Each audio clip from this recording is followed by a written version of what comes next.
Hello, everybody. Welcome back. It is June 6, 2025. You're listening to episode 210 of the Midnight Film Society. I'm your host, Damian Sherman. Joining me today, as always, is Derek McDuff.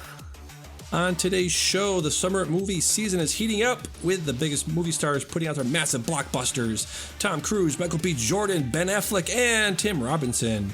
But before that, we'll get into some movie and TV news, check in with some summer movie wagers, and give you our top 5 movies of the year so far, and finish up with our letterboxd assignments. Right into the show, Midnight Film Society, gmail.com, at Midnight Film Pod on Threads, Instagram, and Blue Sky. Subscribe on Pocket Cast, YouTube Podcast, and Spotify. Rate and review it on Apple Podcast. Tell a friend, family member, or stranger. What's up, man? How we doing? Doing well. Things are going well. I just got word back that I will once again be hosting a panel at this year's San Diego Comic-Con. Can't give any details yet, but I'm excited that I'm going to be back there. Yeah, congratulations again, my friend. That's a huge accomplishment. Thank you. Yeah, very, very excited about it. Yeah, so I won't pry too much because we're talking about the docket on here today. We have a lot of stuff to get through, and not a lot of time to do it because we are both in a sweatbox. So I will just say again, congratulations, and hope you best of luck on it. Thank you. Yeah, and that will be posting once it's up on my YouTube, on my podcast, Underrated feed, and so look forward to that, everybody. Yeah, hopefully your videographer does as well of a job as I did last year. We'll see if I can get somebody good as well as I got last year, because a high bar. It is a high bar. Literally just held my arms up for an hour and a half, pointing the camera at you. So yeah. All right. So with that, one quick thing before you dive into everything else. Even though it was only a 50-minute panel, you didn't have to have your arm up that extra... extra 40 minutes. But I thought that was weird, but to each their own. Exactly. Very quickly, again, we'll just try to jump in and out of these topics very quickly. Did want to ask you, what are you drinking these days on the pod? Because I'm a drink gremlin, as they call it on the internets. Right now, I'm rocking a energy drink. I got a vitamin water and a regular big old jug of spring water. What are you rocking over there in terms of liquids? I love how you're like, we're going to get right into this anyway.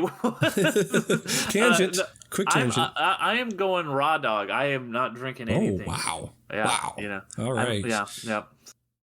You'll be, by the end of it, you'll be like James Franco in 127 hours just drinking your piss out of a jug. That's the problem, is the piss, because I have the bladder the size of a walnut.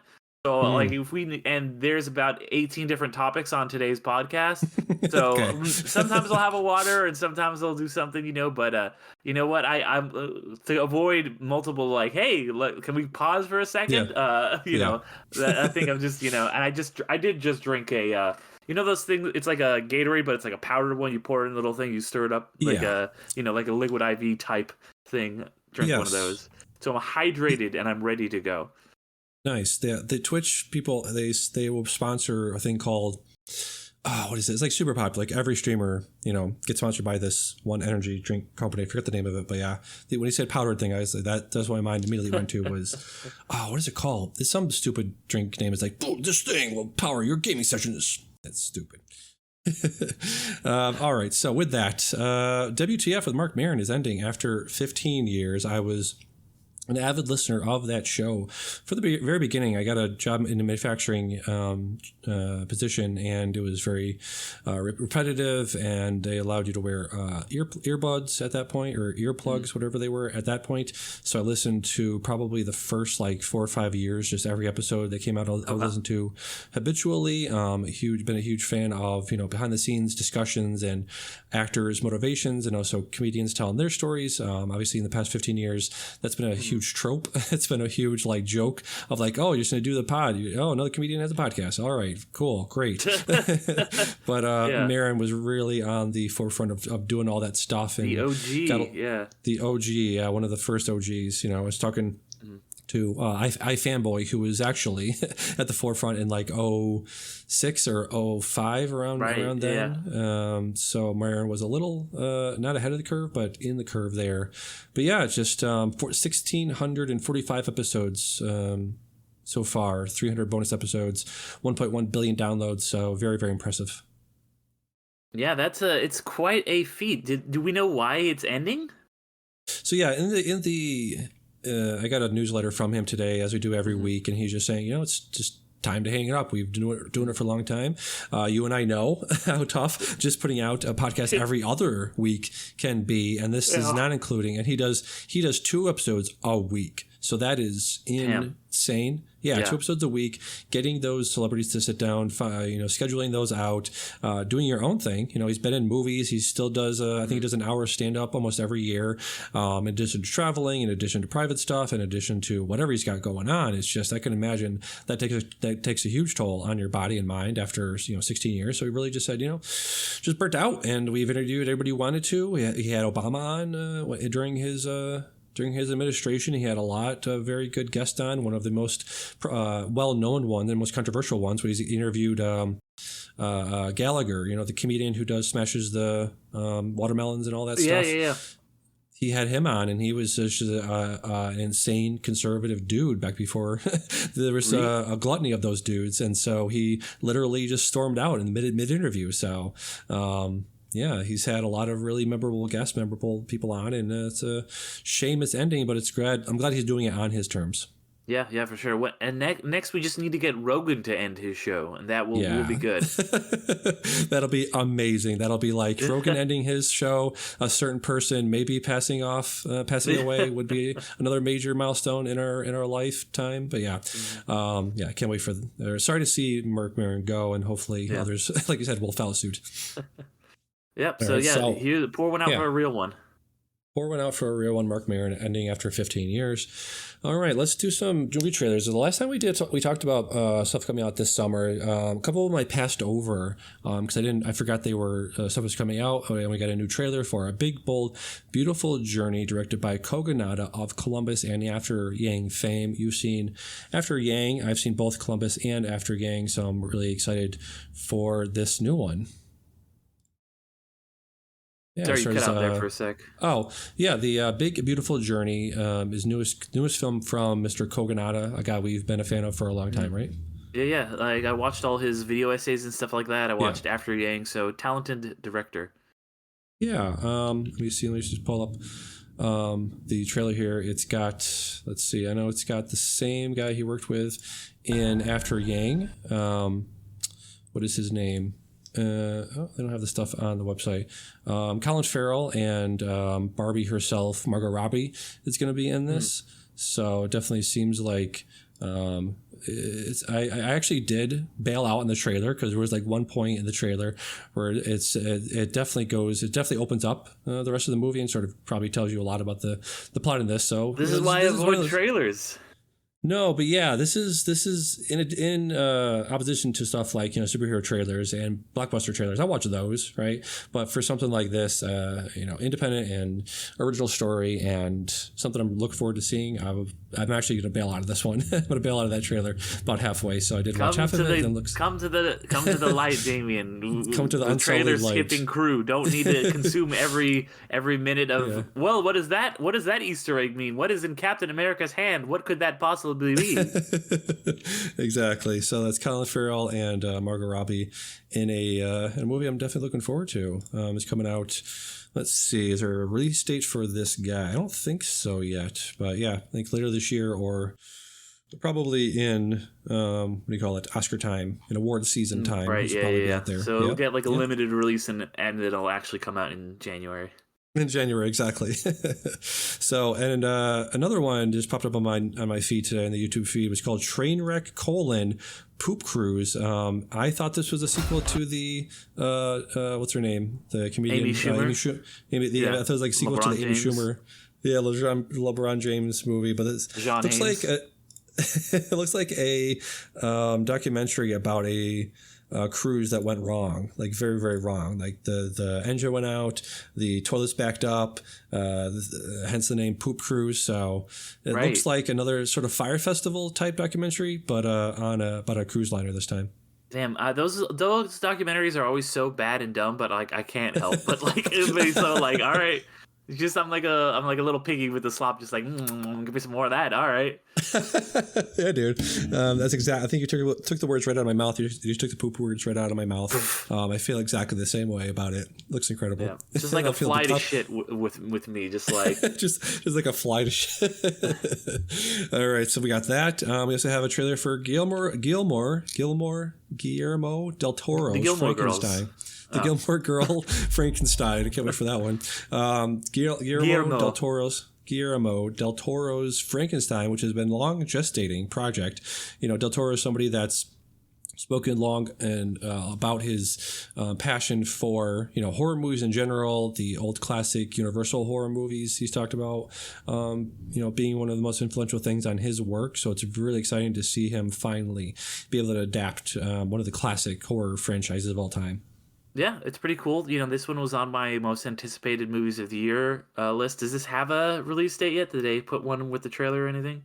They did. November is what they're saying. November? Yeah. Okay. All right. Cool. I was worried. I was like, I put it on my 2025 list. I hope it actually comes out in 2025. Okay, cool. Yeah. Very, very much looking forward to this. Yes, I am too. And this is coinciding with the release of The Bride, which is not Sofia Coppola. Maggie Gyllenhaal is directing a movie called The Bride. I believe it's also coming out this year. Let me see if I can find it. Have you heard of this? The Bride movie? No, I've not.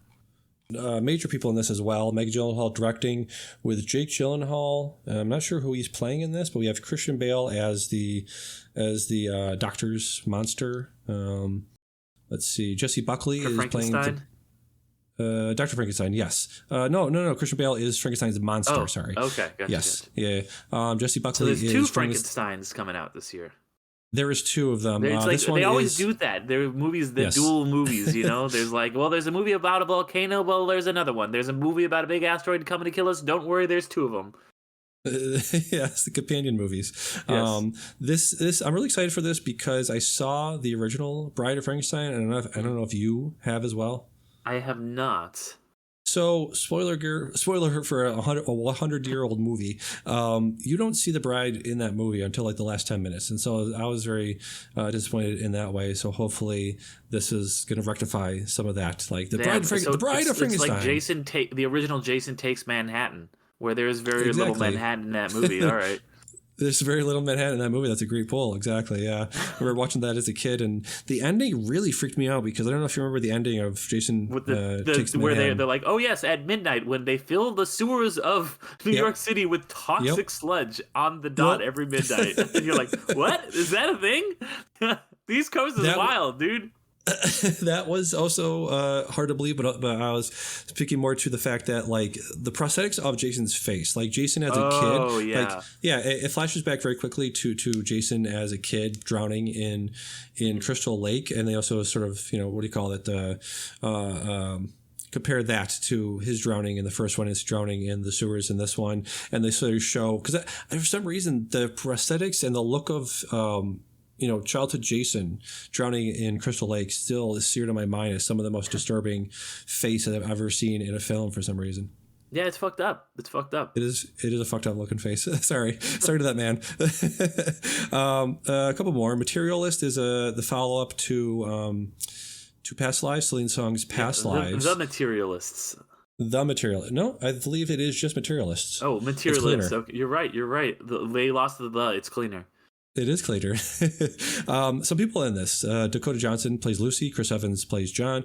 And Pedro Pascal, of course, being in everything this year, plays Harry. I did want to point out one thing. Speaking of me listening to way too many podcasts, a woman named Dasha Nekrasova plays Daisy in this film. She is the host of a very controversial podcast called Red Scare. She's been in a few things, most notably Succession.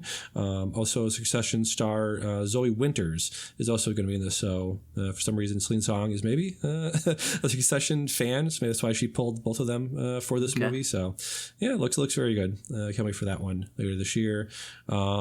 This is coming out pretty soon, actually. June 13th is probably, like I said, with the other film, slow rollout, limited release. Probably going to have to go probably going to trek out to Amherst or Crossgates or Images to see this one, but also can't wait for that one as well. Okay, yeah. I mean, this is one I'm very, very excited for. I don't think it had a release date when we did our anticipated list. So we Yes. didn't know it was coming out, but so I didn't put it on my list. But I am very, very much looking forward to this. You and I both loved Past Lives. I named it as my favorite movie that year. So I'm Me as really well, yeah. looking forward to see what she does with this follow up. And then, yeah, I love triangles. Let's go. Let's do it. Yeah, I love it. Love Pedro Pascal and Yeah. Chris. It's good to see Chris Evans come back. He's had one of the rockier post Marvel careers of those guys, right? Yeah. I mean, I guess he hasn't really been in a The ton of Grayman, stuff. John What'd you say? Grayman. He was in The John Gray Man? Grayman. No, that's not him. That's Gosling. I thought it was Gosling and Evans. Oh yeah, he's the bad guy in it. I forgot about He is the that. bad guy. Yes. See, that's yes, how yes, much yes. I memory hold that movie is. I completely forgot he was even in it. Yeah, many people did. Many people did as well. Yeah. And one more announcement that happened this week: Stranger Things 5 finally has a release date. The announced release dates are as follows: we have, let's see, Volume 1, which will have 4 episodes, comes out November 26th at 8 p.m., 5 p.m. Pacific. In So the real they're world. actually. In the real world, yes, the Yes. best coast. Followed a month later by 3 episodes of Volume 2 on Christmas Day, and the final episode will be debuting on New Year's Eve. So those kids are finally out; they're done. After, if you had to guess, Derek, They're not when do even you think kids anymore. Like Millie Bobby know, Brown we is know. like married and shit. married without children? Yeah. How long ago do you think the first season debuted? Was If it you had to guess. 2014? Right? It was Is that 20 right? No, a couple years more ago, or less ago, 2016. Okay. 2016 was Still, like that's- the most halcyonic days you could possibly think of. The summer of 2016, we had Stranger Things, we had Pokemon Go. Things were hopping, dude. We were doing great in summer 2016. That was just like the most calm before the most storm. 2016. We had a couple rough months ahead of us after that. We had no idea. We were We had no oblivious idea of the troubles we ahead. had some idea. We were very nervous about Yes. things. Yes. Yes. Yeah, but you never know. But the yeah, moment. this we is appreciate the moment. This is one of the worst release schedules I've ever seen in my life. This is so bad. Like, Oh, okay. it's like why would they split it up like this? This is insane. Like oh, we're gonna give you 4 episodes on like Thanksgiving essentially, and then you're gonna wait another month on Christmas Day because everyone wants to watch binge like episodes on Christmas Day. But don't worry, because a week later on New Year's Day, you're gonna get the finale. Like what? Who decided this release schedule? This is absolute insanity and madness. Like where did this come from? I guess they're banking on everyone being home for the holidays or something. But like, I don't get it. And this to me speaks that the finale is probably going to be like 3 fucking hours long. So I don't understand this at all. I don't know about this. This is wild to me. Yeah, who thought of this? Probably the CEO of Netflix, Ted Sarandos. What's the other guy's name? Reed Hastings. I just pulled up his IMDb because I would never have pulled his name if I hadn't done that. Yeah, Reed Hastings is another CEO of that. Yeah. You said Reed Hastings. I'm like, sure, I'll take your word for it. Yeah. It's terrible. I do wonder if this is going to be the swan song, the one, hopefully one of the last times we see this sort of release date, because I do think they're taking lessons from Andor and trying to space things out more like that. See, I like also, the Andor yeah. release date, but this is just weird. Like a month, and then a week, and then it's on Christmas and New Year's. Like why? And Thanksgiving. Like why just put it around the holidays when people are, I don't know. Like are they thinking that people are going to be like, we're going to spend time with our family just binging Stranger Things? I don't understand the reasoning for this. Like Andor worked. I liked that release schedule a lot. But like, because it gave you time to like, oh well, you can kind of half binge, like watch the episodes over the course of a week, and then there's a new batch. But then like, why do it like this? It's very weird to me, and I don't understand it. Yeah, it's not great, Bob.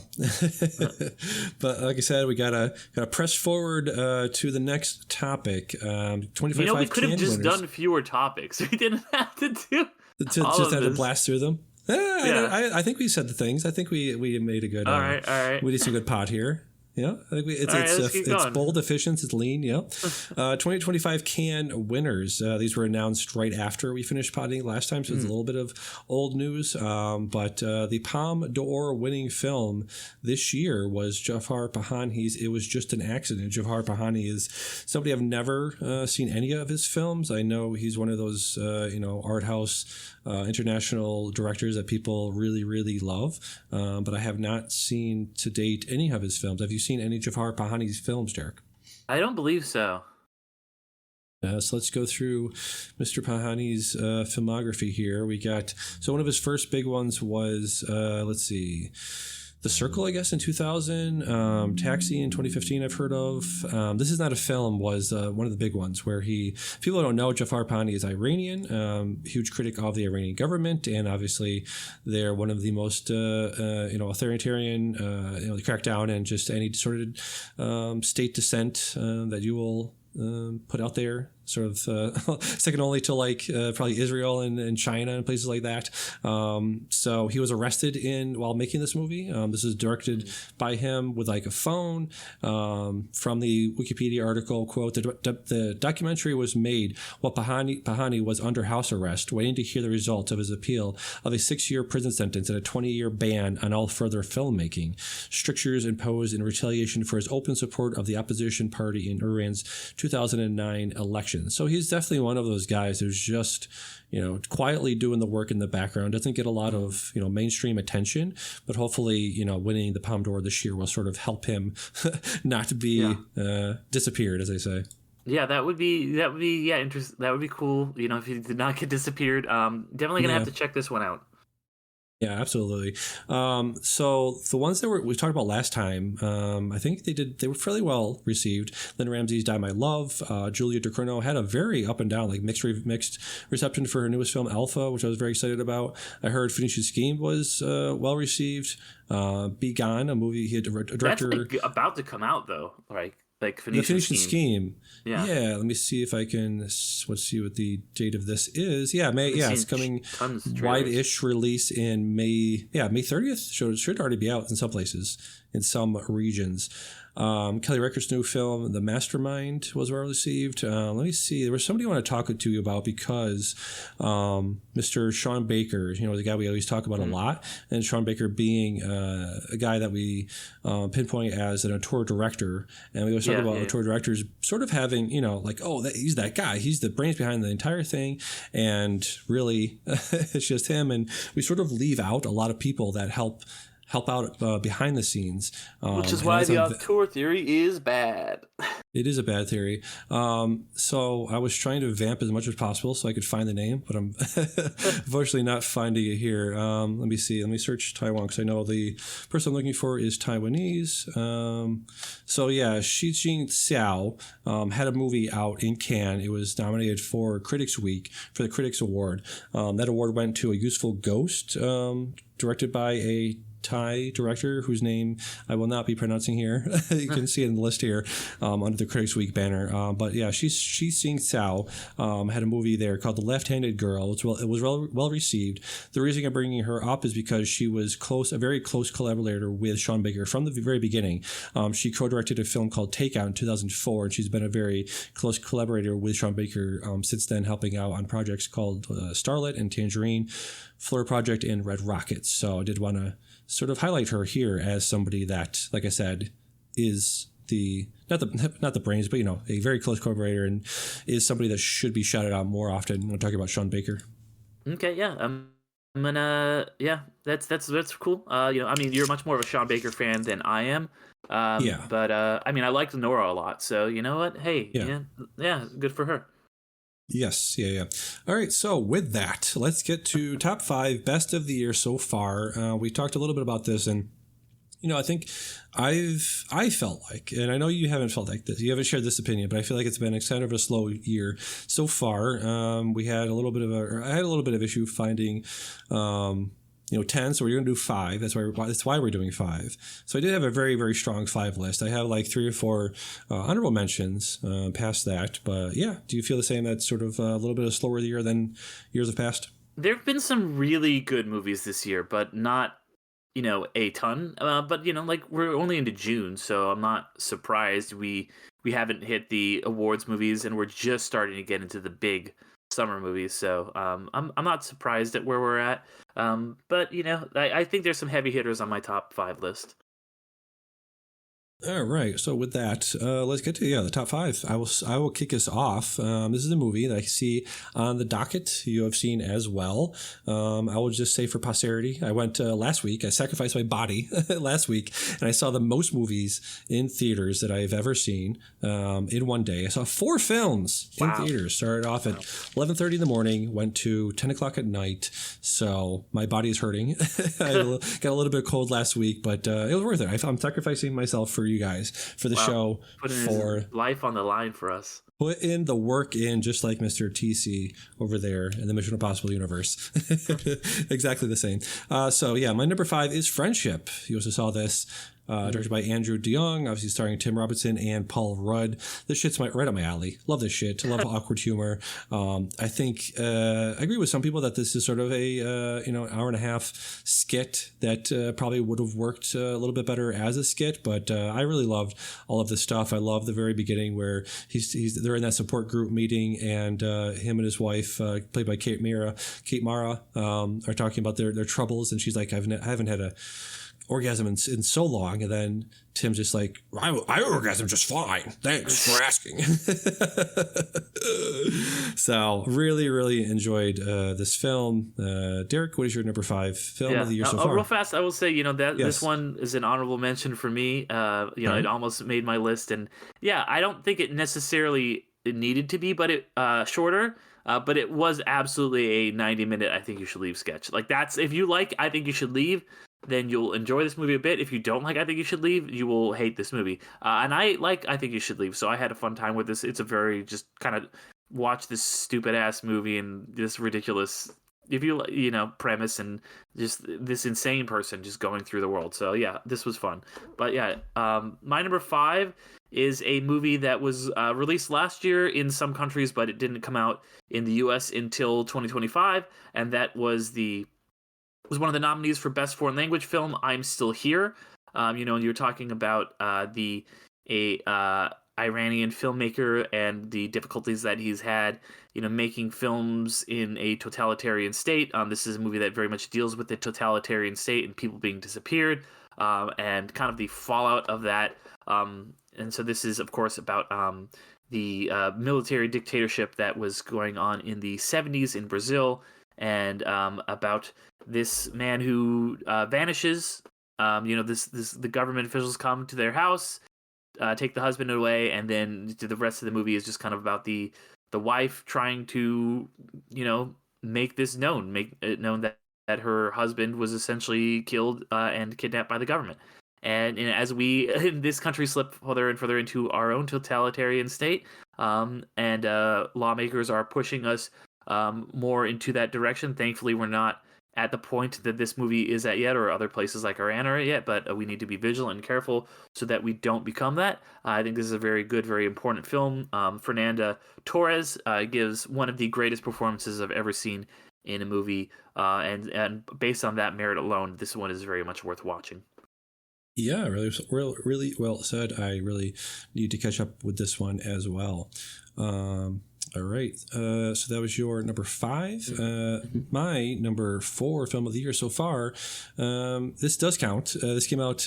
I'm only saying that because it was supposed to be released multiple different times over the past couple of years.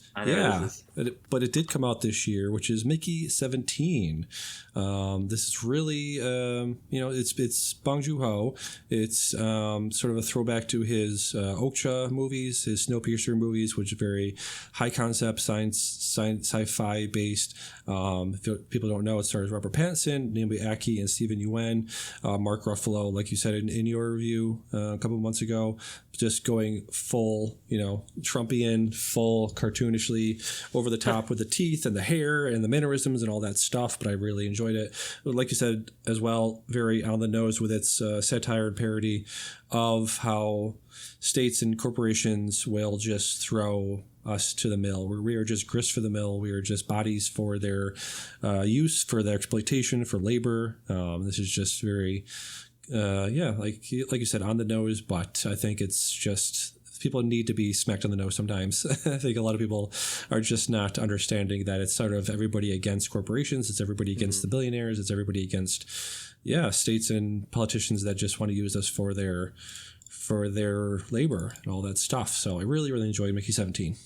Yeah, another honorable mention of mine, Mickey 17. One of my most anticipated movies of the year. I love Bong Joon-ho. I love satire like this. This one, subtlety is not its strong suit. I think it's a little clunky at times, but overall, I did enjoy it. Yeah, very good film. Derek, what's your number 4 of the year so far? All right, in the annual tradition of these halfway through the year's lists, I am once again have another Steven Soderbergh movie on the list because he always comes out with one early in the year. He actually came out with 2 early this year, both co-written by David Koepp. I actually only saw one of them, and that was Black Bag. This is just a great, sexy, sleek spy thriller that feels like a throwback to the 90s with just a great stacked cast, a really smart script, and really sleek direction. Talked about it at length on a recent episode, so I won't go too deep into it again. But yeah, Black Bag, Cate Blanchett is just a queen in this movie. Couple goals, hashtag in this movie. I loved it. Nice. Yeah, this was very close to my top 5. I won't reveal how far outside the top 5 it was, but it was very, very close.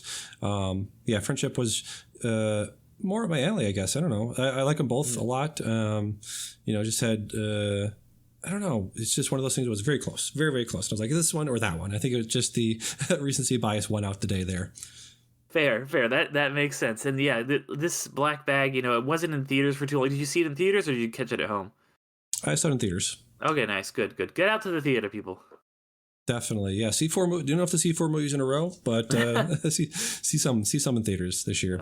All right, that was your number 4. Moving on to my number 3 of the year so far. We talked about it very recently. Thunderbolts. Nice. Hashtag or asterisk, whatever it's called. Yeah. Again, very recent movie. Recency bias may play a large part in this. It's a movie that people have talked about saying, yeah, Marvel's back. Sure. They made a good movie. They showed that they can still do this, every other one. We've been over this. Yeah, sure. Liked is a strong word. Like is using a lot of heavy lifting there in that sentence. Everybody was incredible in this. I think Florence Pugh is probably the future of the MCU in a lot of ways. I don't know how much they're going to be able to use her in the next coming movies, being that they're very celestial, they're very cosmic, a lot of heavy hitters, a lot of stuff, But they've talked about even in this movie, like, hey, we're just people that can run and shoot and do that stuff. So I think they're very cogent and very self-aware of like, yeah, we know these are just regular people and they're in situations that they probably shouldn't be in and they're surviving things they probably shouldn't survive, but it's a movie. What are you going to do? Really, really enjoyed all of the humor, all of the acting, all this great story, great practical effects. Yes, loved Thunderbolts. Yeah, I mean, it's not like John Wick isn't getting smashed by cars every 2 seconds, so you know what? Exactly. These guys could do it too. But exactly. Yeah, What is your number 3? My number 3 is one that we just talked about last episode. It's a legacy sequel, I guess, to a franchise that I quite love and a return to form, and a fitting send-off for one of my favorite actors. That is Final Destination's Bloodlines. This is just a cuckoo, bonkers, insane, just ridiculous movie. Just a couple guys getting to make something that they absolutely love and have an incredible time with it. Great kills, great suspense. Really, this is just fun at the movies. Honestly, if you like horror at all, Final Destination's Bloodlines. Nice, very cool. I just forgot that I saw a film I didn't put in the list here. It's not going to make the list, but we'll talk about it later. Okay. I just need to slide in there just because I was like, wait, how is that not even in there? Give me 1 second. Yeah, this Final Destination Bloodlines I really, really need to see. Like I said last time, yeah, you got to see that, man. I do. It's playing right near me, so I'll probably maybe see it later tonight. But yeah, hearing very, very good things about this. Do really, again, want to see in theaters with a big crowd. That's what I forgot to mention about Friendship. I saw it in the theater, obviously, and the crowd was loving it. I think Nice. you forget that part of like how much more enjoyment you can get out of a movie if other people around you are having a good time as well. Yeah, I do always bang on about the shared theatrical experience, and this is one of the best movies for that because everybody in the theaters is like, oh, or like, huh, or like, like there's a lot of, because like this is a very visceral movie. It makes you feel a lot of things, chills up your spines, or like laughing and like grossed out, and just seeing people like clapping when a kid gets smashed by a piano. Like you're just like, hell yeah, man, this movie fucking rules. And seeing it with a bunch of people in the theater, especially if you can see it in IMAX, because they do something really cool with the IMAX format that is kind of similar. Reminds me a little bit of the Hunger Games, Catching Fire. Did something similar with the IMAX format. So if you can see it in IMAX, go see it in IMAX. Definitely. All right, so that was your number 3. My number 2 is a film I haven't talked about yet at all because I just saw it after we recorded it last time. It is Ephus. I believe I put this in the chat last time, so you can click on that if you want. It's technically last year, but it didn't get a wide release until this year.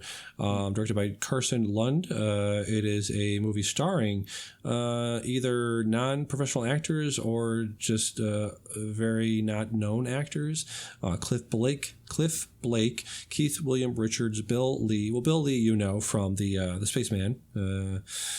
I think did you watch? There was like a documentary, or what do they call those? Du Bois documentary he did on him. John Boyce, yeah. John Boyce, sorry, yeah. Did he do a video essay on him or no?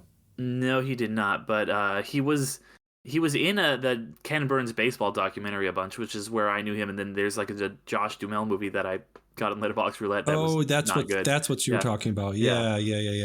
Okay, so he's in this playing like a guy who just comes on to the field when one team is down a guy, and he's like, "Yeah, I used to, throw a ball once in a while back in the day," and it's very funny.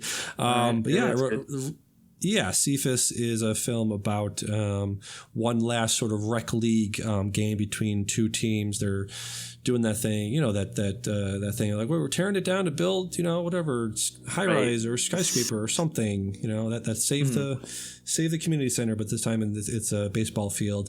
Really emotional movie just about getting older and trying to do the stuff you used to do, and the sentimentality of baseball, the love of the game, the sort of why are we even doing this at a certain point, because it's the last game of the year. They're playing in October, so it's getting dark very early. They sort of scrape together some cars and sort of light the field that way, so it has that romanticism there as well. And my Letterboxd review was basically just talking about how watching baseball with my dad back in the day. The 90s Red Sox were not great at all. They came very close to getting the World Series in the late 90s or early 2000s. They did finally get in, but I was at work, I missed it. But I did see the one in 2007 when they won again. So yeah, baseball's always been a big part of my life growing up. My dad was a huge Red Sox fan. Watched every game in the 90s with him. So yeah, very, very emotional watch for me, but very good movie overall. I recommend Ephus, Eephus. It is streaming on Hulu, I want to say. No, sorry, it's not streaming anywhere. But just email me, midnightfilmpod@gmail.com, and I'll give you some access if you would like.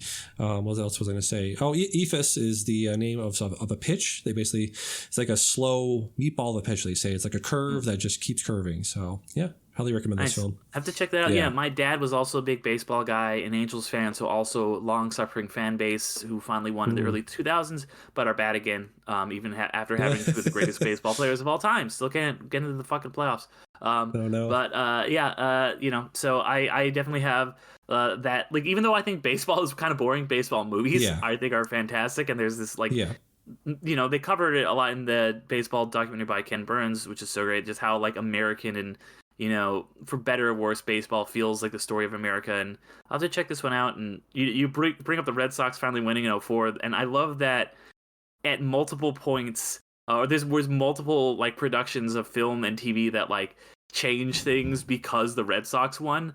There's the most famous one I think is probably Fever Pitch, which it's like that rom-com with Jimmy Fallon where he's a big Red Sox fan. That's him and Drew Barrymore, and that's the premise of the movie. And they had to reshoot the ending because the Red Sox actually won, and the World Series. They were like, they're still cursed. They're not gonna win, and they had to redo the whole ending. And then one of my favorite things is they're in Lost, because obviously Lost starts in 2004, and so when they first get word of the outside world, like in season 1, Jack has a whole thing about his dad being like, well, essentially, like, some people are just meant to be miserable, and that's why the Sox will never win the pennant, or the Sox will never win the series.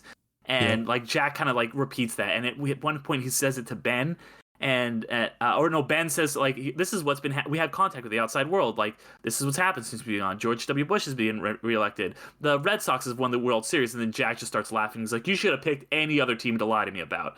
And Ben's like, no, wait, they were down 3 games, 0 against the Yankees. Like, yeah, sure, dude. And then he just like puts on the like Joe Buck like calling the series, and like Jack is just like, look, and it's one of the greatest moments like in that TV history. It's so fucking great just seeing him like realize that the outside world is there, and that like maybe some, and it's just this moment. It's so metaphorical and great because it's like, maybe some people aren't cursed. Maybe if the Red Sox actually can win, then like maybe I'm not meant to be miserable. And it does so many good things in that scene just by Jack watching TV, and it's only because that thing happened in real life they were able to do that. So I love that. That's amazing. All right, so that's my number 2. Derek, what's your number 2 favorite film of the year so far?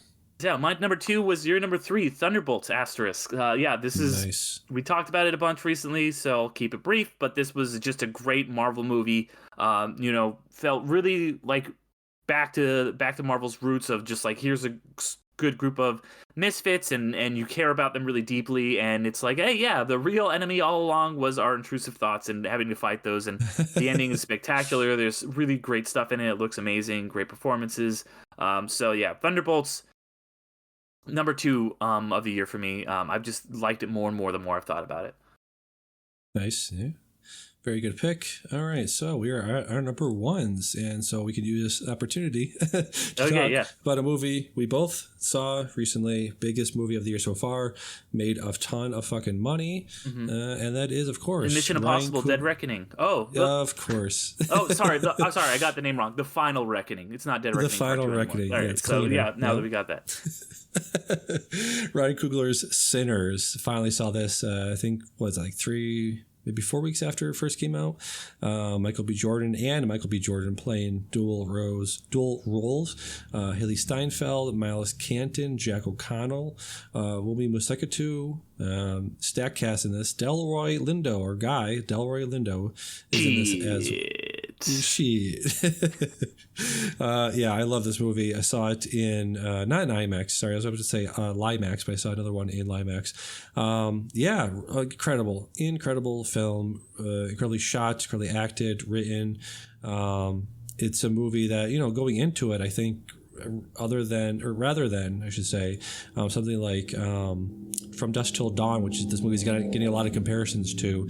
Going into it, it's a vampire movie, but it doesn't really take away from it because the acting is so good and the story is so compelling and the world is so well built out and robustly filled with a very realistic and believable, set pieces and backdrops, and you can just, it feels like Louisiana, or it feels like the South. People are just sweating, glistening with sweat the whole time. Even in the juke joint that they open, everybody's just bumping and grinding and dancing and drinking and having a great time.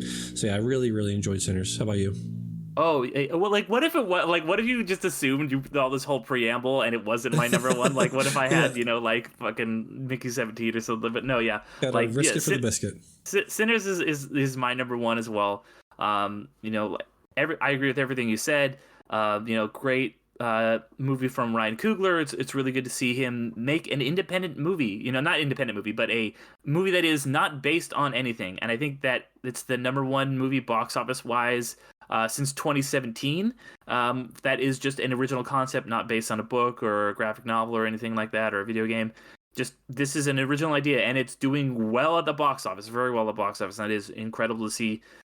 You mentioned the great performances, Michael B. Jordan in dual roles, and he does a great job where you can really tell which character he is at a glance. Haley Steinfeld is incredible in this, as well as everyone else that you mentioned. It's a great movie about like you said, it's the South, it's the 30s. That's a great setting for a vampire movie because it's different and interesting, and it has all these themes running through it about spaces being safe spaces, for people of color, or with it, people that are outside of the that have to like worry about societal people trying to infiltrate and wanting to hurt them, but then if you find out later on in the movie that these vampires, these white vampires, are also people who have been, much like the people in this, forced off of their lands, and it's just kind of like they're trying to assimilate these people into their community to try and have some connections to their own past. I think that says a lot of interesting things, and you could look at it like almost like Get Out. Like, is this a critique almost of the left and what people on the left are trying to do with communities, and the assimilation they're trying to do and the gentrification that's happening. And it's also just like a fucking good vampire movie. Like, this is just like a crackling good movie with blood and gore and fighting off vampires and a great stinger with Buddy Guy in it that's so fucking good. And like you said, there's getting a lot of comparisons to From Dusk Till Dawn. I think the big reason for that is because it's a vampire movie that becomes a vampire movie about halfway through. And this does set that up a little bit more than From Dusk Till Dawn, but really the vampire shit doesn't happen until about an hour plus, an hour 30 almost into the movie. And so what that does is it really gives you time to live with these characters, to set up these characters, to set up their dynamics. The Michael B. Jordan's characters and the interests that they have, and Haley Steinfeld, about how she's her character is a white, quote unquote, white passing person who, as I believe, her character is quarter black. In real life, Haley Steinfeld is part black, part Filipino, I believe, and just kind of the really interesting racial dynamics it plays with that. And then how you have the Asian couple, who are one of my favorite characters in the whole movie, and they're Chinese, and I've seen a lot of people being like, it's really cool to just see this Chinese couple speak with Southern accents, and not have them be just kind of tokenized. So just all around, this is an absolutely tremendous movie, one that I really want to rewatch. It's one of those great movies. My favorite movies often are like, hey, this is a great genre flick that is, doing some really cool, interesting stuff. Like Alien is a really good example of that. And it's also got some amazing social commentary, but it's also scary and fun. And you're getting to see all this cool stuff, but it's also making you think. And when a movie can do both, that's going to hit it out of the park for me. Yeah, absolutely. Well said. I did want to touch on a few of the themes you're talking about, because I think it is very much like you said about assimilation. People saying, "Hey, we'll give you a better life than you have right now." The people around you, they hate you, and so if you come into our tribe, we'll treat you better. Right. I think there's a lot of, if you go back and look at the way Hitler made his plans for how to propagandize Germany against the Jews, is a very similar way that the U.S. government propagandized people against people of color and the Native Americans. And Hitler used a lot of the Jim Crow laws and a lot of those same tactics he actually looked at and used for his propaganda machine as well. I know there's stories about black army. In the army in World War II, there was a lot of black companies in Europe, in Western Europe, and Eastern Europe, and people that were living there would say to them, "Hey, we know how you're being treated in the U.S. If you go back, you want to come back and live here, we'll treat you better." Maybe they will, maybe they won't. But I think this movie, like you said, has so many of those themes that are, as opposed to Mickey 17, I think are smartly and more subtly woven into the narrative there. So I think this is a really smart movie on a bunch of different levels. Yeah, like the and a good example is like the KGB infiltrating the Black Panthers, because how oppressive our government was to black people in the Jim Crow and era leading up to the Civil Rights era. And it was just like, oh yeah, like KGB don't have a great track record of race relations either.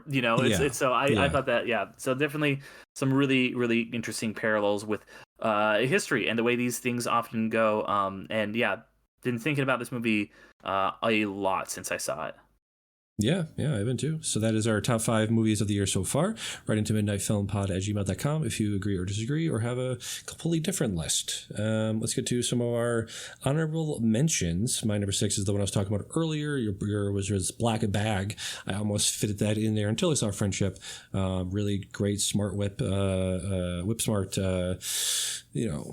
one of those. Soderbergh just cranking out, B+ movies just on his spare time. Just great. No, serious, great film. No, on a great Tuesday, he's like, I'll just make this movie that's solid 4 stars. Solid 4 stars, just cranking them out. So let me, do one more, then go back to you. Companion was another film I really liked from this year. Really great, again, 3.5, 4-star horror thriller about an android or a companion robot that gets fed up being told you are going to kill this person and take the fall for it. She's like, I don't think so. So love that movie as well. Derek, what are some of your honorable mentions? Yeah, I had already Friendship and Mickey 17 were up there for me. Another one that I really had a good time with is this much smaller film, The Ballad of Wallace Island, which I talked about here. It just feels like a good, nice little homey hangout movie that you can just kind of throw on and enjoy the small town vibes. It feels like a nice little escape to this like little pristine landscape, and it's just if you like movies that have a lot of music in them, much like Sinners does, this one in a very different way. This one has a lot of music in it. Nice. Let me see. Some other my honorable mentions are literally just the other ones I saw this year. The movies I saw from this year. Working Man is number 8. I'm a working man. He's a working man. Movie we both saw. Death of a Unicorn. Was this in consideration for your top 5 at all? No, that movie was actively terrible. I hated it. Okay. A movie I will just very quickly say I saw the same day as Sinners and Friendship, and another movie we'll talk about later, The Accountant 2. I saw this in between some other good movies, and this is not a good movie. Still Accounting. Never saw the first one. This is a movie that if you need to distract your racist dad with for 2 hours, you can put this on and he'll sit there and just have a great time with this. So that's Accountant 2. My only last one is the one we'll talk about after this. So anything other on your honorable mentions that you want to mention real quick? Yeah, there was some documentaries that I also saw this year that were very, very good. That came out this year, I should say. Man Tracks by Dan Olson, also known as Folding Ideas, is a really interesting, just kind of like examination into this weird phenomenon, like these people making fake fossils and stuff like that, and the whole cottage industry that sprung up around that, and just kind of the way that these lies get propagated. So highly recommend checking that out. It's on YouTube. And then I also want to mention the documentary that just came out on Disney Plus, Not Just a Goof. That one was a lot of fun. It's documentary about the Goofy movie and how important that movie is for especially millennials. Like there's a very specific group of us that really love a Goofy movie. So this is a good one. And then there's one more documentary which I will be talking about in my what I've been watching this week. And I considered putting one of those on, but I usually don't like to put on docs on the best of the year. Those ones are all in consideration for me. Nice, very cool. And if we are going to stretch the bounds, stretch the definition of a movie, I'd also probably put in some of the Black Mirror episodes from this year. Common People probably being the best one. If you're going to watch one of them from this recent batch of Black Mirror, I would check out Common People. Okay, all right. What's that one? That one is the one that was like a throwback to earlier Black Mirror episodes, which was like a couple. The woman gets a brain tumor. They remove the brain tumor and put in a proprietary technology, which she doesn't have to pay for, but it starts running ads out of her mouth, and they won't allow her to use past geographic locations, and so it's a very it's one of those like, hey, technology bad and subscription services bad, and all that stuff bad. Yeah, gotcha. Anyway, this episode of Midnight Film Society was brought to you by Manscaped. Shave your balls. Shave your balls. What's the other one? Helix mattresses. There's the mattresses. Or another one. BetterHelp, which is a allegedly bad company. Allegedly bad company that is not good for mental health. But so there's a few of them out there. As many, yeah. Yeah, All let's right, get some sponsor bucks. We don't have any yet. We don't have any sponsor. Sell my soul for, I don't know, 10 We grand a month. will shill for you. Never, yeah, I don't think I've ever heard anybody talk about what they're actually getting from those sponsorships, but it's got to be worth it, right? Hopefully. Sure. I mean, I've looked into it a little bit. Yeah. All right. So with that, I've had a couple people reach out to me about very small amounts for very shady products.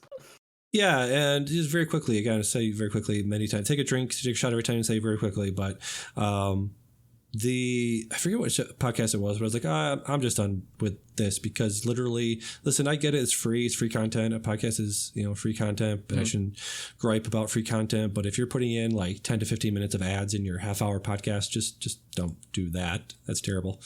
Yeah. I mean, I got ads on Underrated, but definitely they're quick though. They're quick. They're quick. You can just skip them. This is a secret, guys. You can skip them. It's fine. I won't get paid if you skip them, but it's fine. Yeah. Do you want to do Mission Impossible talk right now, or do you want to do some of your other what you've been watching? Let's do Mission Impossible. Let's go over some Mission Impossible movies. All right.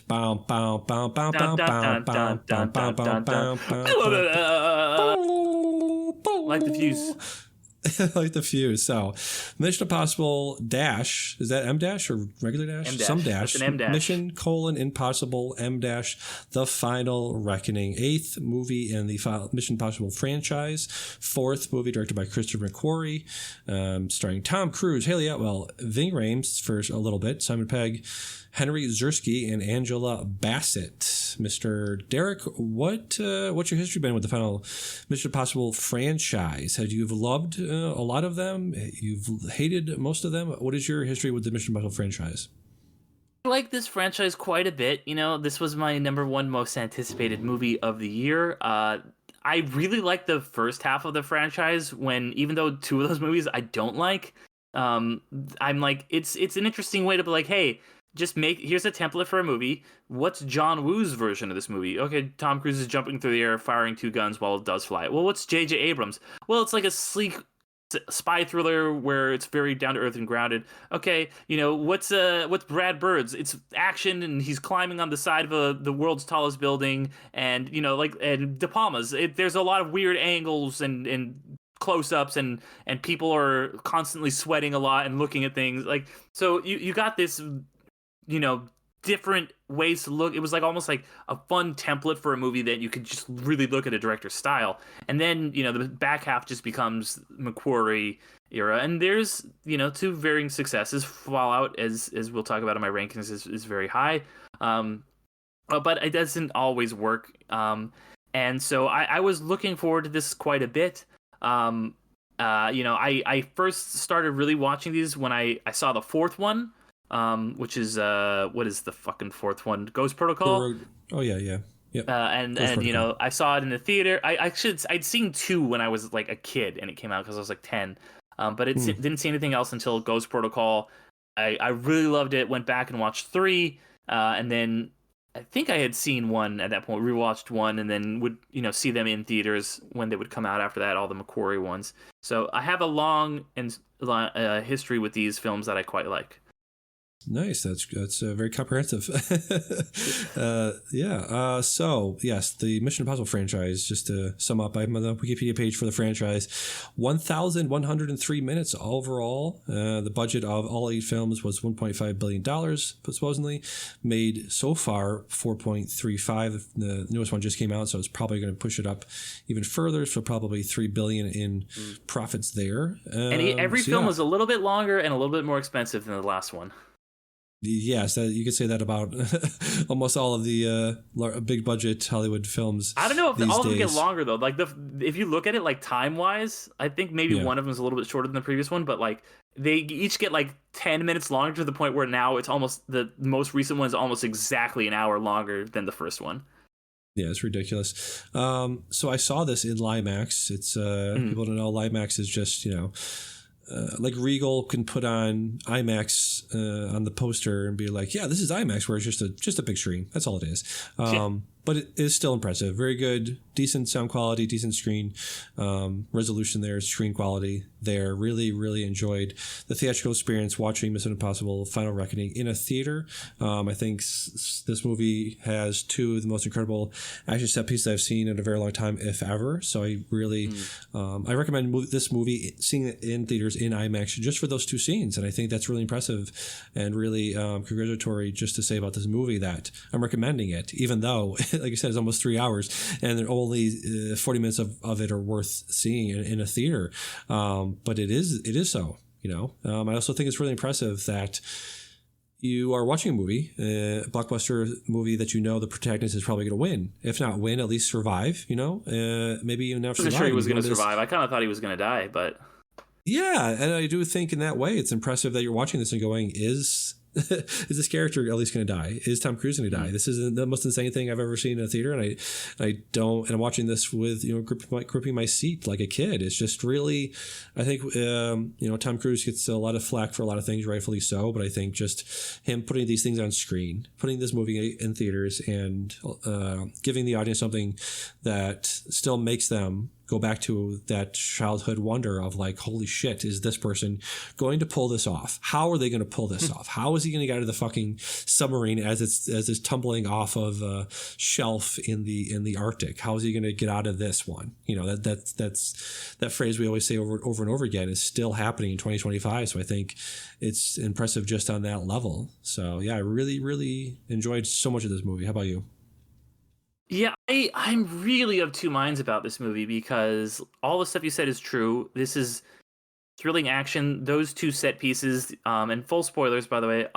Yeah, all of these stuff in the submarine is like, it's just wordless, incredible, just things happening.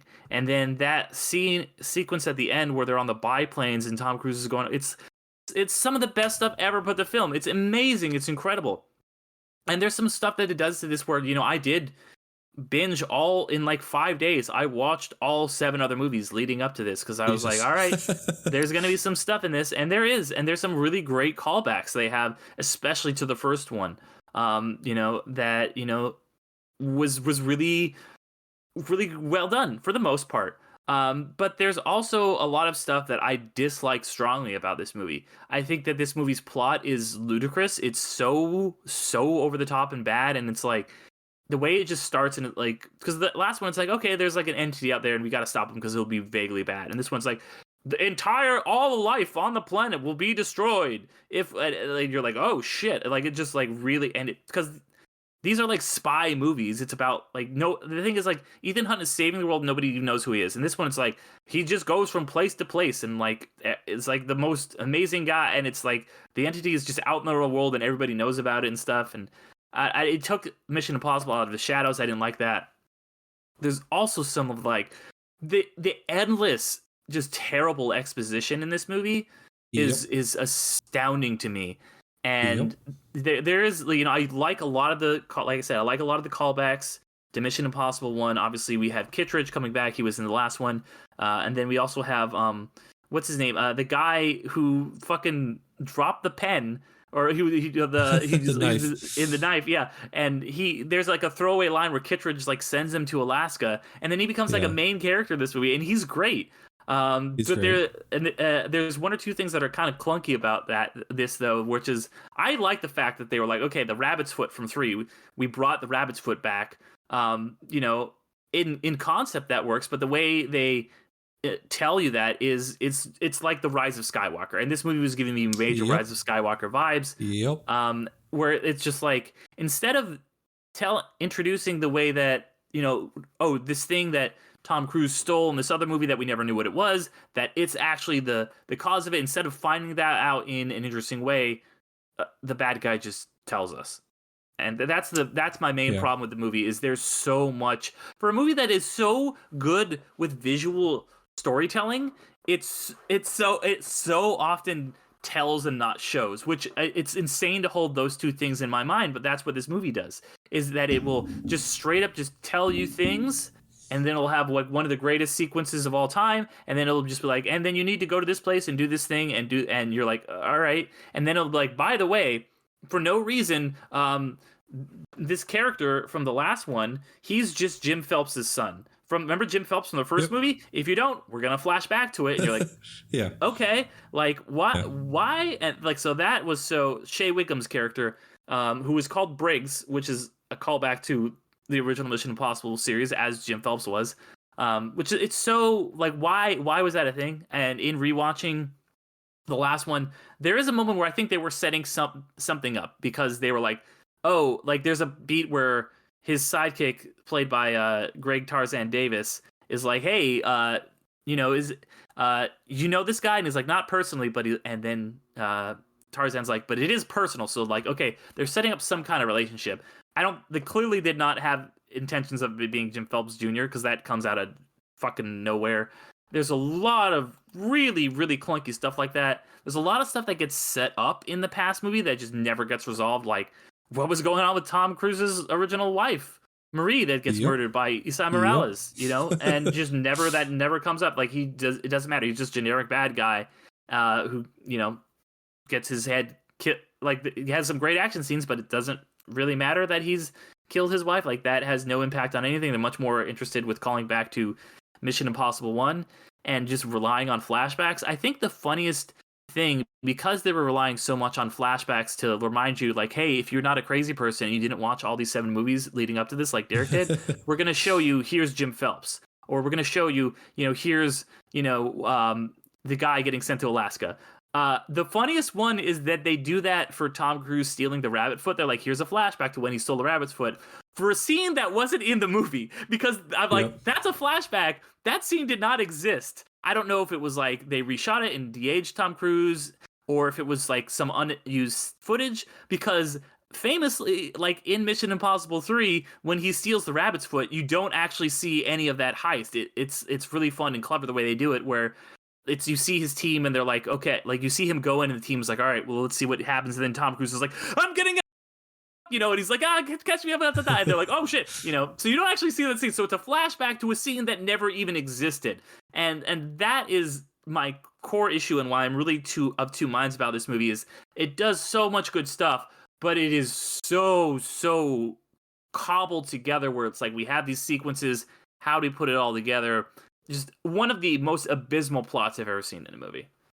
Yeah, it is really weighed down, like you said, by the callbacks, by the references, and the unnecessary connective tissue, like you said, with the guy that was related to the first guy, the first movie. Jim Phelps Jr. Jim Phelps Jr. played by Shea Wiggum. Shea Wiggum, thank you. Yeah, Shea Wiggum's character didn't need to be that guy. That didn't lead to anything. One thing I haven't seen anybody talk about that was sort of, like you said, put into this movie, and just like with the last movie, Ethan Hunt's first wife getting killed and that not leading to anything. In this movie, they have a woman, an actress named Janet McTeer. She plays Walters, the Secretary of State. In this movie, in Final Reckoning, there are multiple points where she is talking to Angela Bassett, saying, did you know about this? Why didn't you tell me about this? Right? Were they, do you think they were intonating or implying that they had a relationship together? I mean, I never read that into it, but I mean, maybe. I guess I'd have to rewatch it, but I did not pick up on those vibes. Because they never mentioned Angela Bassett being married, right? They never show her husband. Yeah, no, I mean, she was in the CIA. Like, I know that, because she's like and the weird thing is, like, her character is like, they bring her back from Mission Impossible Rogue Nation, I want to say, Fallout. or is it Fallout? Okay. And she's like so antagonistic to Tom Cruise, but in this one she's like fully trusts him. I don't know. Yeah. That was weird. And then also just this movie is really missing Ilsa. They try to essentially make Grace the new Ilsa. The only way I think the ending of this movie works, where he kind of walks off into the sunset, is I think you either have to kill him or you have to have him have like an ending that makes sense for the character. And the only way I think that happens is if Ilsa's still around. Because of the way they shoot these, Rebecca Ferguson was like not on board to be in the last two, other than just like basically half the first one, and then just get killed off twice in that movie. So yeah, really, really disappointing that we didn't have Ilsa in this, because as much as I love Haley Atwell and her character is great in this, Ilsa is the glue. She was really holding together the McCoy movies, and without her in it, there's a real absence.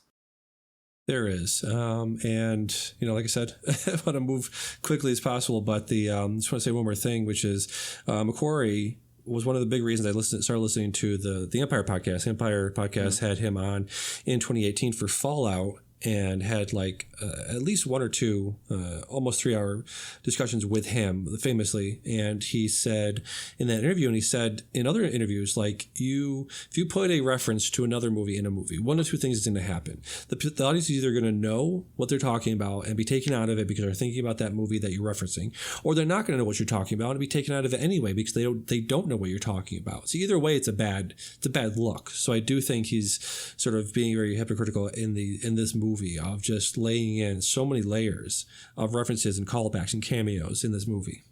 Yeah, and it's insane because at least when Marvel does that, for example, they don't just show you a flashback from that other movie. Yeah. Like constantly, which is it's like if you were watching Endgame and then, Peter Quill mentions just something how he met someone and they just flash back to Guardians of the Galaxy 2. That would be ridiculous. And that's what this movie does.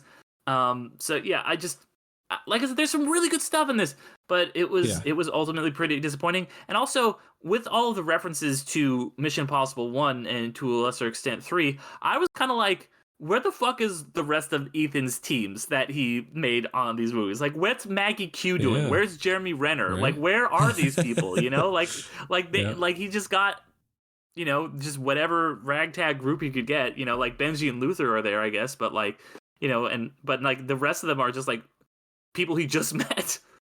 Yeah, where's Michelle Monaghan? She was a huge part of multiple different movies. She's great. I mean, I do like that at least she was referenced in this movie and made, but but she's not on the team. She's his wife who's a civilian. Yeah, true. Yeah. All right, so anything else you want to say about Mission Impossible: Final Reckoning? I mean, I could go on about this movie for days, but we got to move on. We got to move on.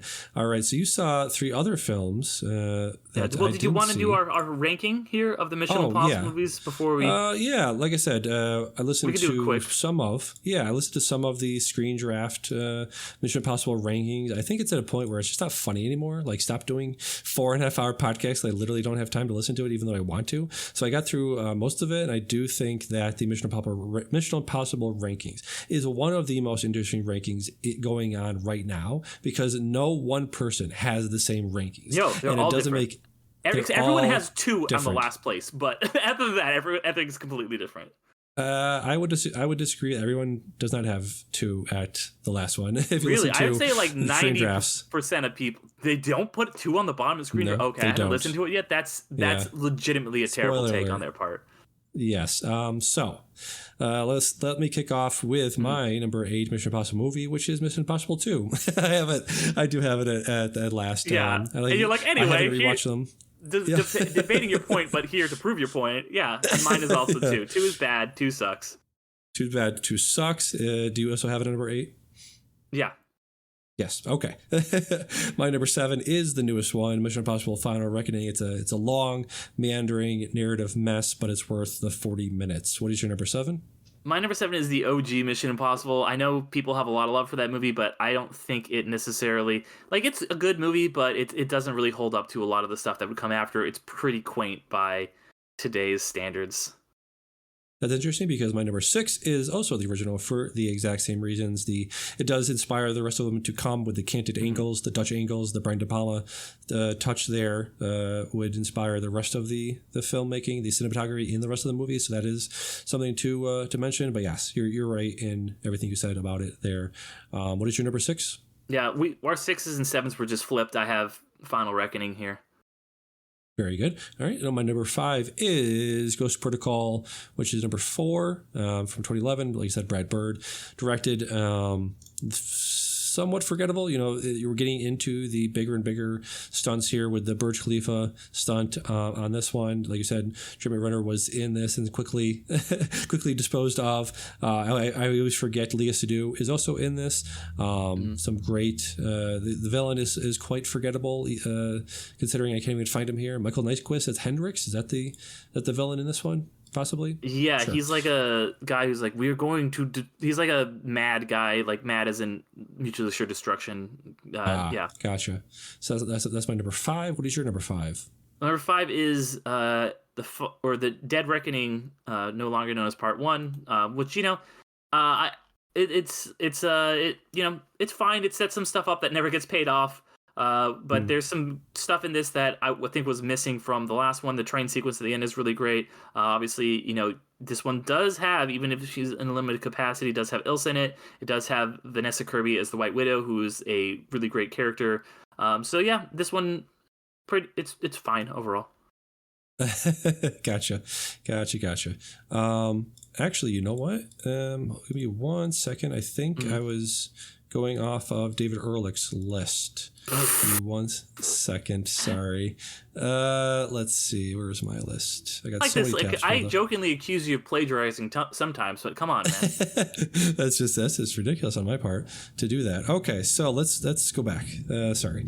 My number 8 is Dead Reckoning Part 1. I really, like you said, didn't enjoy because of the lack of finality, it's sort of like Infinity War Part 1. If Infinity War was bad, just didn't lead to anything, like you said, early removal and awkward removal of Elsa Faust. Too many characters. Yes, kind of a mess there. So this is below 2 for you.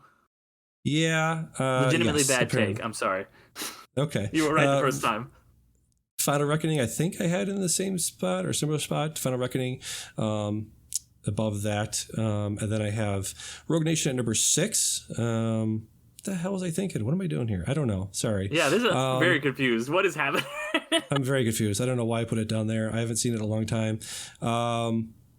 So anyways, let's go back to you. Sorry. Okay.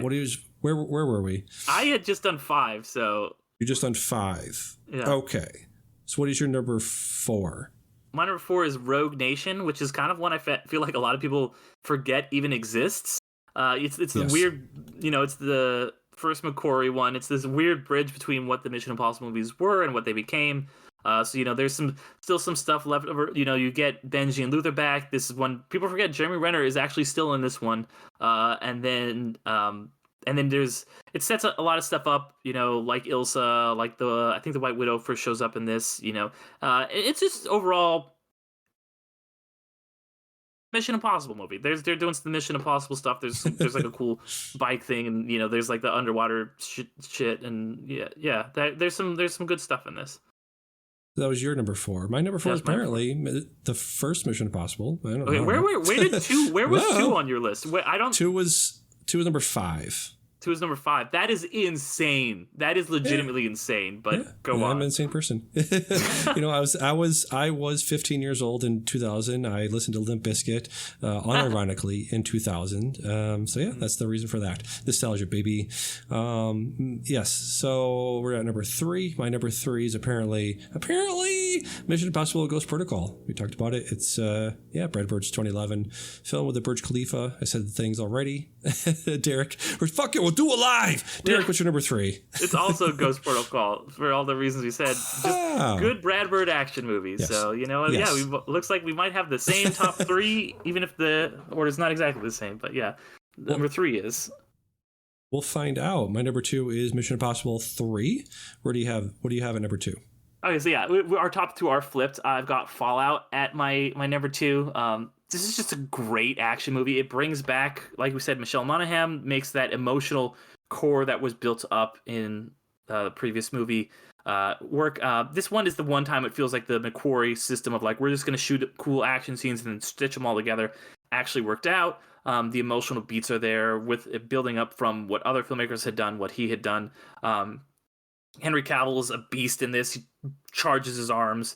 That last action scene where Tom Cruise is doing the helicopter and Benji and everybody else is trying to disarm the bombs feels like everything that future Mission Impossible movies would try to varying degrees of success to replicate and not really get done. So yeah, this one feels so freaking good. The villains are so interesting. The characters are so awesome. And yeah, this, Ethan Hunt really becomes the living embodiment of destiny in this movie.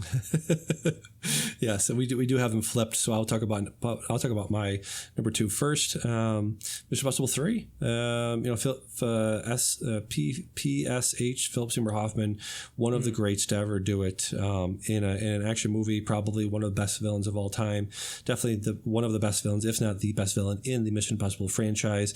All the people are here. I think did they introduce Julia? Did they introduce Michelle Monaghan? Yeah, in this one? She gets introduced in this one. So we have that. We have Billy Crudup was apparently in this. We have just so many people. You have introduction of Benji, Simon Pegg in this. Eddie Marsden, who is somebody I wasn't familiar with back then, but I am now because he was in the movie Atomic Blonde, playing a very similar role as he does in Mission Impossible 3, just a guy on the run, just like a administrator just trying to survive an action movie. Who else we have in this? Lawrence Fishburne. Yeah. Greg Grunberg, JJ's guy, makes a cameo in this. Maggie Q, like you said, Kerry Russell, an incredible beginning moment in this movie. Jonathan Rhys-Meyer. So yeah, this is back when they were just had some dudes in here. Apparently, Aaron Paul was in this. Yes, he's got a very small role, pre-Breaking Bad role. He plays Michelle Monaghan's brother, so Ethan's brother-in-law. Oh wow, that's crazy. Yeah, so I just enjoy it for all that stuff. Yeah, absolutely. I mean, that's why it's my number 1. It's the most down to earth. After Mission Impossible 2 was the most ridiculous, over the top one, with him crashing motorcycles into the midair and scorpion kicking, flipping people. Ethan just feels like a dude in this. He feels like a real person who could actually die at any point. Like there's tension in this movie again. He's doing it to, people like to clown on the rabbit's foot a little bit because it's like the whole thing of like nobody really cares who the MacGuffin is, so we're not going to even explain it. I think that's actually really interesting because, we don't care what it is. Sure, I guess it was a piece of code, which I don't really understand why. The primordial ooze of the entity. And it does work because, in one respect, it's like, okay, we don't know what this is, but Benji gives you, if you need an explanation, Benji gives you a 1, and he's not wrong necessarily in when it comes to what gets revealed, but it's really about what is the people, the relationships driving forward. He's doing this to save his wife after he was able to save Kerry Russell, and Philip Seymour Hoffman is, like you said, such a good villain, like one of the all-time good villains. There's some cool set pieces, where they go to Rome and they blow up a car, and they do some great Mission Impossible shit. Like when he has to put on the Philip Seymour Hoffman mask, and they do that in camera, Yankee swap type thing where you switch between Tom Cruise and Philip Seymour Hoffman. He's putting on the mask, and then he goes and kidnaps him in the bathroom. It's just some good spy thriller shit, and I absolutely love this one. But Damien, you're number 1. Yeah. My number 1 is the same number 1 as Mr. David Ehrlich, Mission Impossible Fallout. I think it's, like you said, you spoke on it eloquently. So I'll just say, it's the Macquarie. Is it his first Macquarie or the second? Second Macquarie. Second Macquarie. You got some of the heaviest hitters here. You've got Michelle Monaghan still in the mix. Vanessa Kirby is fucking incredible, just like she was in Hobbs and Shaw, an equally good action film. No, it isn't.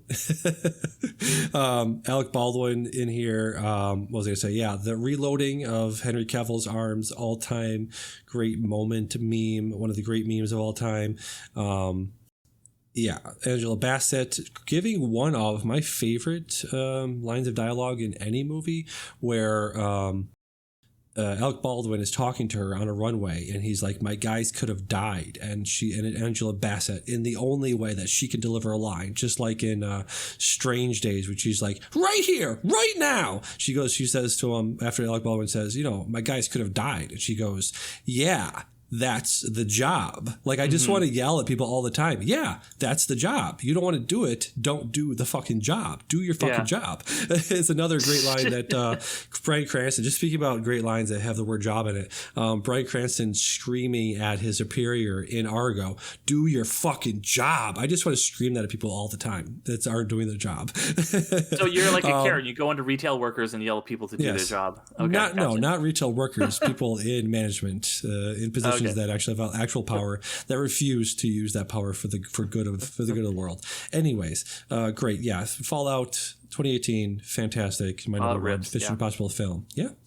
Incredible. So yeah, right into your Midnight Society Pod at gmail.com to give us your Mission Impossible rankings. One more thing I want to say about the Dead Reckoning, or the Final Reckoning, sorry. The end of the set piece with the prop planes. What is the guy's name? The bad guy that he's chasing. Isai Morales, Gabriel. Gabriel. He's like, I have the only parachute. Good luck, Ethan. And then he subsequently gets his dick smashed on the propeller or the back flap or whatever it's called, and then smashes his head again on the other side of it. I was like, wow, it's so funny, and it comes out of nowhere because you've spent the last like 20 minutes watching this incredible action set piece where Ethan is just barely hanging on, and then Gabriel very quickly gets killed off in a very quick, funny sequence. It's so funny.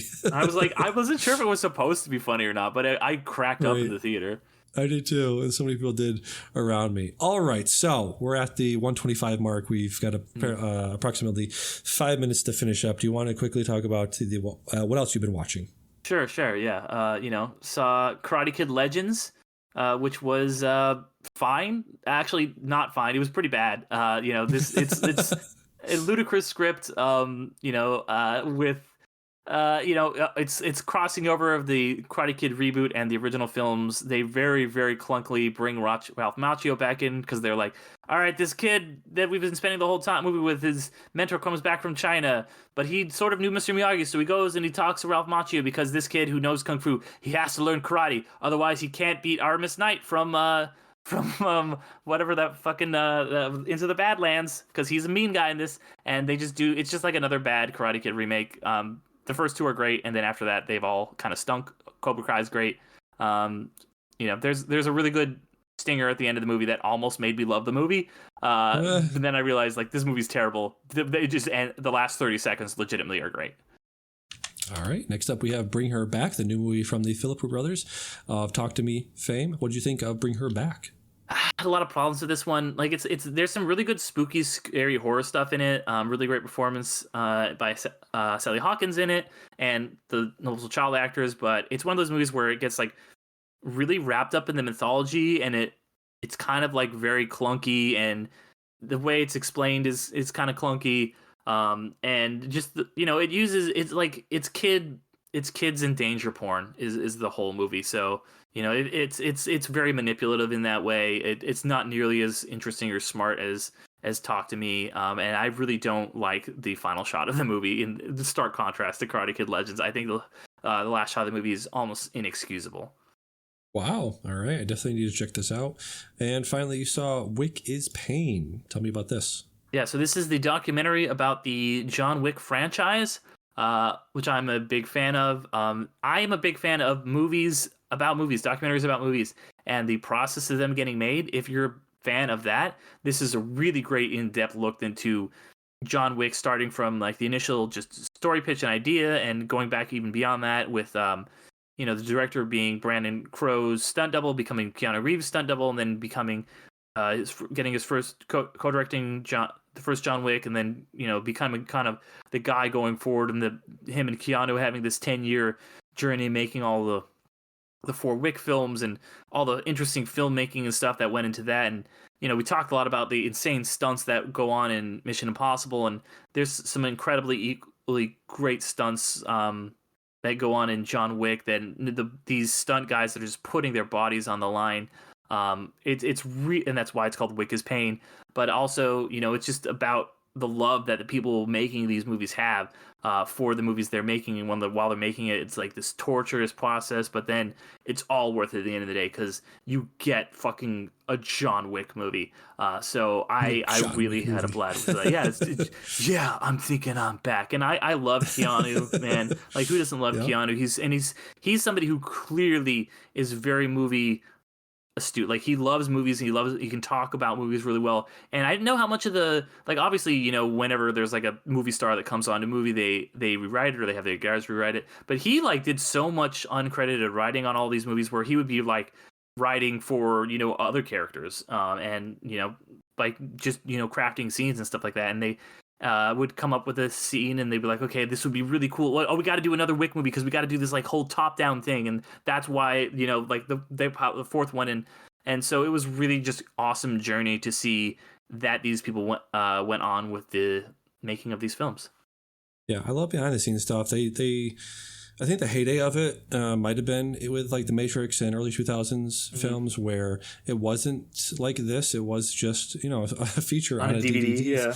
Yeah, you would just watch it and you would see people fuck up. You would see people drop stuff. You would see like I remember specifically the part in the shootout in the lobby in the first Matrix where Keanu Reeves again is slipping on all of the debris that's around him as they were yelling action. And it's just, I think we've gotten to this point where studio executives and people around them are so carefully crafting people's images and studios' images and production. The image of movie production has become so sanitized over the last like 20 years that you just are never going to get something like the Matrix documentary, behind the scenes documentaries. This, you know, describing this movie, it's definitely something I want to check out, but it does definitely seem more, like I said, sanitized than it's not though. That's the thing. It is. Okay. Yeah. It really does feel like those old documentaries, like where they're showing you warts and all, like because it goes over, like, you know, Okay. there's a reason that the first John Wick movie was co-directed and none of the other ones are, and it goes over that. And you know, like you're talking about, like, oh, showing Keanu, like there's a whole sequence in the movie where they're like showing Keanu Reeves just be like messing stuff up and him being like, they're like, yeah, like it's always fuckity fuck, like that was always the thing Keanu was saying. They like she'll just like show a montage of Keanu like doing something with a nunchuck and they're like, fuck, and it was like a whole like, you know, minute long thing of just Keanu fucking this shit up. But like that's the whole thing. It's like he goes through this process and he's the most dedicated guy, and it shows you like all the trials and tribulations and stumbles and multiple hangups and like them not getting financing on the first one and all these things that, you know, the warts and all, like I said, of these movies. Nice. All right, so we're at Letterboxd assignment time, guys. Guess what? Bam, bam, bam, bam. Damien watched his assignment. Whoa. 10 minutes before we came on, before we jumped on the mics here, I finished Kylie Blues. It's a movie I've been wanting to watch for a long time because I watched Be Gone's. He has a film out this year at Cannes Film Festival. Let me see what it was called. Let's see, Uncertain Regard at the 71st Cannes Film Festival this year. He was also the director of the movie I talked about last time, Long Day's Journey into Night. You mentioned it's the same title as the play by the writer whose name I'm blanking on right now. Is it Ibsen? No, it's a Russian guy, right? What is the name of that play? Yeah. You mentioned it last time. Let's see. I can Google it real quick. Let's see. Eugene O'Neill. Eugene O'Neill. He's not Russian. No. So, yes, my assignment was Kylie Blues. It is a slow cinema drama. Plot is ex-convict Shen Shang works as a doctor in a rural community. Shen squabbles with his half-brother Crazy Face about how he neglects his son Wei Wei. When Wei Wei disappears, Shen believes that Crazy Face may have sold the child into servitude. Shen sets out to Shen Yuan to get Wei Wei back. Shen drifts into a mysterious village called Dang Mai, in which the past, present, and future mix together. So this is a slow cinema sort of set piece. It's very harkens back to like Tarkovsky's Stalker and slow film like that, like Ozu, like films like that. I've talked about being a fan generally of slow cinema. His other works, Long Day's Journey into Night, was a bit too meandering for my taste. This movie is very much like Kelly Reichardt's films or Chloe Zhao films about like Chloe Zhao specifically. The Oscar-winning Nomadland, about these run-down towns in America, these towns that manufacturing has long left behind, and it's not just a U.S. problem; it's a worldwide problem, as shown here in Kylie City, which is a ex-manufacturing town with just people just struggling just to scrape by, making livings, just making food for their neighbors, fixing up bikes, just trash, and just a very broken down, worn down people. And I do very much relate to that. Pittsfield is also a place where you will see, just broken down sidewalks and streets that are just littered with trash, and homeless population is getting worse and worse. And so the shots of these cities and towns and villages that used to be prosperous back, 20, 30 years ago are now just, what is that word? It's not like the place in Brazil. They're like shanty towns and like, what would you call them? There's no word for it. But yeah, just people living in destitute poverty, and just people trying to make it the next day, working to just survive to the next day. So it's a depressing watch, but it's a good watch in terms of some of the most beautiful cinematography I've ever seen, because those shots of the city and villages are also contrasted with absolutely gorgeous vistas of the countryside and of forests and of wheat fields and soybean fields and of rain outside, and it's really a really great, really well made film. Kylie Blues, I believe, is now streaming on Criterion Channel, I think, or Mubi. I believe in Mubi is probably where you'll find that. Yeah. Okay, nice. Yeah, so you also checked out a very long film. Did you check out The Right Stuff? So yeah, both of us this morning we're like, well, we've got to finish our assignments. So I started watching mine this morning too, The Right Stuff. Nice. Unfortunately, I'm at a little disadvantage from you for two reasons. One being the fact that I'm 3 hours behind you. So when I woke up this morning, it was only a couple hours till recording because we're recording early today. And two is that this movie is over 3 hours long. So I was watching The Right Stuff. I got a text from you and it said, I'll be ready in 40 minutes, aka Kylie Blues is going to be over in 40 minutes. And I was like, well, there's still like almost 2 hours left of this movie. So I got about halfway through this movie. So I'll hold my thoughts for next week. Okay, sounds good. All right. Do you want to get a new assignment, or do you want to hold it? I'm going to hold it. I'm going to hold For the Right Stuff. All right, so I will give myself a new assignment this week, and we'll check back with yours next week as well. Let's see. So I'll go to my watch list and hit shuffle. I've been rejiggering my watch list recently to try to take some old stuff out of there, put some new stuff in there. So we'll see what we get when I hit shuffle. Got a movie called I Like Movies. Hey, right up my alley. Yeah, the documentary. It's on my watch list too. Yeah, I don't know if it's documentary. It looks like it might be drama. I'm not sure. Let's see. Let me watch the trailer real quick. Let's see. Might be wrong. The trailer on YouTube right now. Yeah. No. Yeah, it looks like a drama film about a kid. I'm wrong about. I just had it completely mispegged for what this movie was. Yeah, that's all right. So yeah, it's directed by Chandler Levac, probably one of his first features. Let's see if it is. Yeah, one of his first features. About a socially inept 17-year-old cinephile, Lawrence Queller gets a job at a video store where he forms a complicated friendship with his older female manager. All right, so be checking that out for next time, and you'll also be checking out the rest of The Right Stuff. Plug in. Now it's time for a little plug-in. Medium blog. Go to their medium.damian.sherman.com. Letterboxd Midnight Film Pod. I am officially 875 away from 3,000. Did some more following people. They follow me back, so I'm eventually getting up there to 3,000. Film essayist on YouTube. I got a couple of film essays up there. Film essays on there about Ghost World and some other stuff. Go to Spotify for podcasters. Got all my interviews with Connor Kilpatrick and Josh Flanagan. Go to Discords. I am adding the Discord down here. Ringer Discord, Letterboxd Discord, Blank Check Discord. Great community of folks if you just want to talk about movies and how to get your podcast out there and talk about the show itself. Hey Riddle is also a great Discord for talking to the people that are sharing the show and recommending segments on the show, and also talking to other fans of the show. So hop into those Discords. I'm very active there. Derek, what you got to plug? Yeah, my plug as always is Underrated Movie Podcast, wherever you listen to podcasts.